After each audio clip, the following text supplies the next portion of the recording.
भारत में इमरजेंसी को लगे लगभग 50 साल हो गए हैं। 25 जून 1975 को तत्कालीन पीएम इंदिरा गांधी ने आपातकाल की घोषणा की थी। आपातकाल का कारण इलाहाबाद हाईकोर्ट का फैसला था, जिसमें इंदिरा गांधी की संसद सदस्यता के चुनाव को अवैध करार देते हुए रद्द कर दिया गया था। इस फैसले से इंदिरा गांधी सह नहीं पाई और उन्होंने आनन फानन में 25 जून की रात को देश में आपातकाल लगा दिया। आपातकाल के दौरान देश भर में दूसरे दलों के नेताओं और आरएसएस के लोगों को जेल में डाल दिया गया था। भोपाल में भी आपातकाल के दौरान कई भाजपा और संघ के नेता जेल गए थे, वहीं कुछ फरार हो गए थे। स्वदेश न्यूज ने आपातकाल पर पूर्व मंत्री उमाशंकर गुप्ता और प्रदेश के खेल मंत्री विश्वास सारंग से खास चर्चा की। आइए आपको सुनवाते हैं।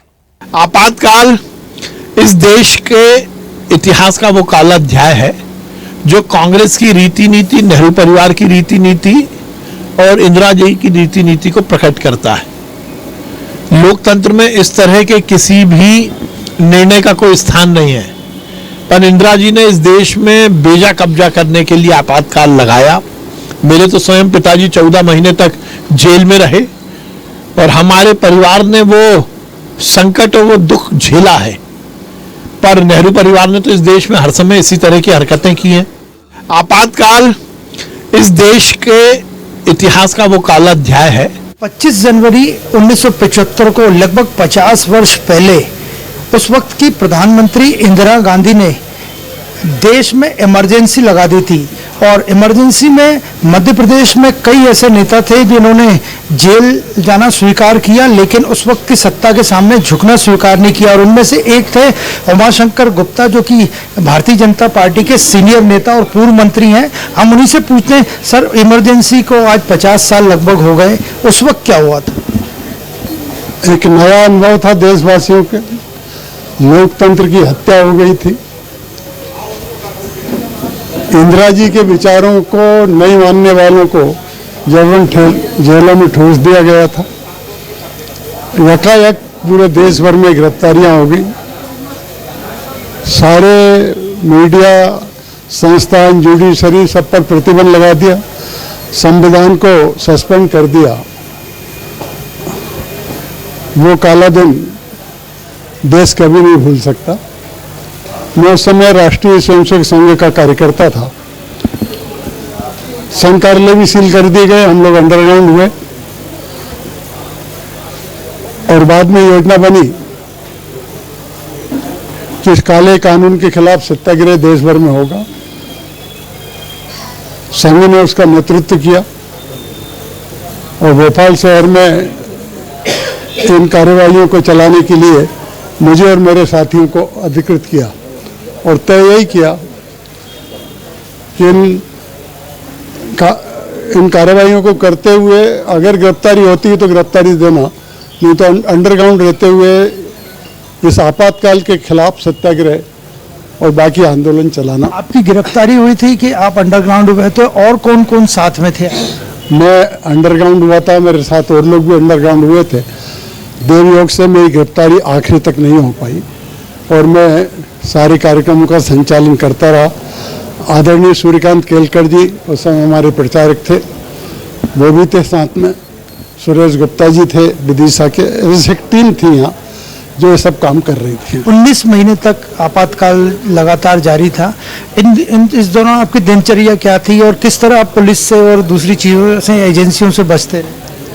लुक छुप के रहना पड़ता था जैसे कोई बड़े हम अपराधी हों। क्योंकि मैं आरएसएस का कार्यकर्ता था, इसलिए इतनी पब्लिसिटी नहीं थी और आप जैसा मीडिया भी उस समय सक्रिय नहीं था, इसलिए थोड़ी आसानी थी। लेकिन फिर भी तो इधर उधर लुक कर रहना, दूसरी जगह रहना, मीटिंग भी करना तो अलग अलग स्थानों पे करना, सत्याग्रह की योजना बनाना, ये सब कार्यक्रम चलता था। और उस समय एक सन्नाटा था, क्योंकि ये भी तय नहीं था कि 19 महीने की जेल है कि 19 साल की जेल है। कब जेल से छूटेंगे कि नहीं छूटेंगे ये भी पता नहीं था। कई परिवारों का मुखिया कमाने वाला चला गया था और उनकी आर्थिक हालत खराब हो गई थी, उनकी चिंता भी करना था। इन दिनों को जब याद करते हैं तो अभी भी फुरफुरी छूटती है कि क्या भारत जैसे लोकतंत्र में ऐसा भी हो सकता है। भाजपा के कौन से नेता थे जिन्हें जेल में बंद कर दिया, खासकर भोपाल के आसपास? कुशाभाऊ ठाकरे से ही शुरू करें, सारे विधायकों को बंद कर दिया था तत्कालीन।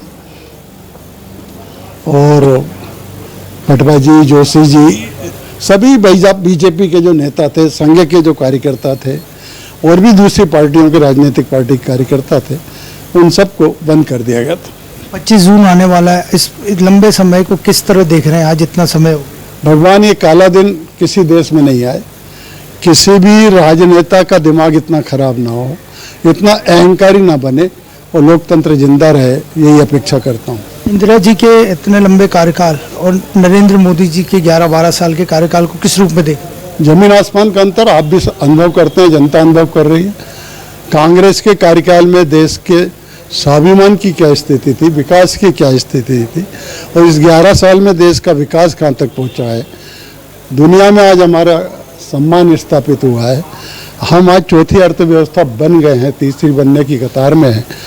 एक बहुत बड़ा परिवर्तन देश में आया है, विकास की गति आपने देखी होगी, बहुत तेजी से बढ़ रही, जीडीपी हमारी बहुत बढ़ रही है, और सबसे बड़ा 370 खत्म हुई, राम मंदिर बना है, और धार्मिक जो हमारे आधार बिंदु थे उनको ससम्मान पुनर्स्थापित किया गया।